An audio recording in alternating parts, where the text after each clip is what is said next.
Hello.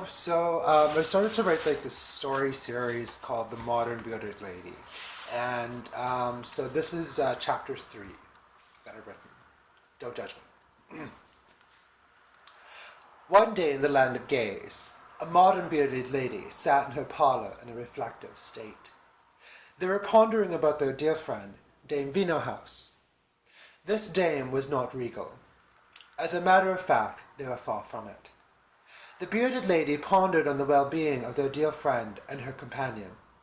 They were close for the most part, but their comradeship was volatile at best. They had similar tastes in everything: food, events, movements, lovers, and penal sizes. Big food, big movements, big love.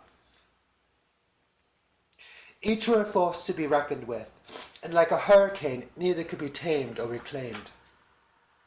They each argued on behalf of their beliefs, the bearded lady via poetic prose, Dame Vinohouse through loud, inebriated, broken sentences. Both opinions had power, merit, and hosts of similarities. The dame was always drunk and finding herself in questionable situations that most could never imagine, arguing with noblemen and grudging elite, pissing off peasants and pissing in the closets, awakening resting skeletons and adding a few bones of her own. Dame Vinohouse was always putting themselves at the forefront, for they always imagined themselves to be a superstar, dazzling audiences at cabarets and open mics, and seeing their names at every capital marquee. That was their dream. But they would never find that stage. For even though she tried, she couldn't sing. Saddened was she at knowing that her goal would not be obtained. They lacked the talent and foresight. She began spiraling out of control and into the arms of countless lovers, many of whom she met through her friend, the bearded lady. Her spirit captivated the likes of many, but she poisoned her body with substance. This would leave each new beau with toxins placed upon their lips and their bodies and minds.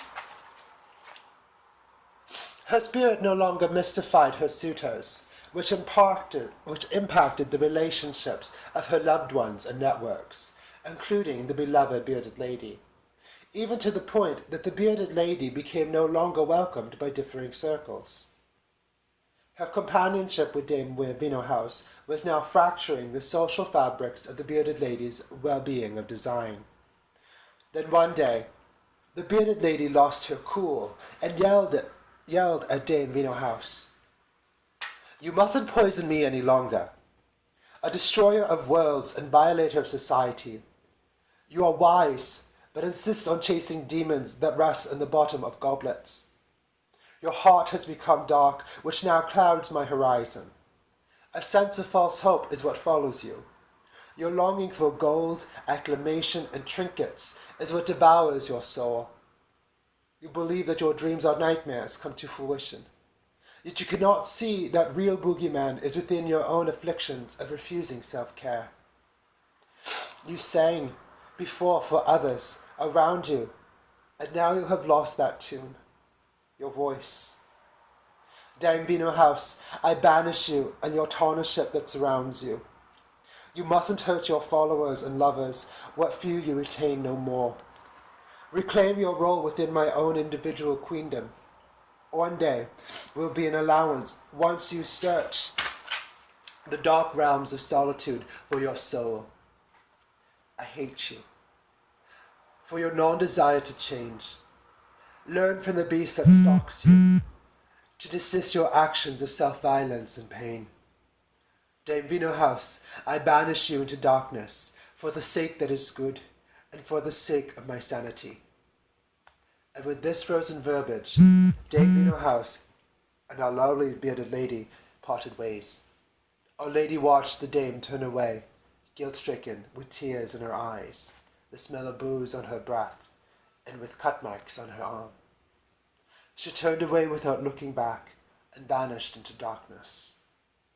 And the bearded lady rested her chin upon her chest, wept silently to themselves, and bandaged their arm, never looking back into the mirror again.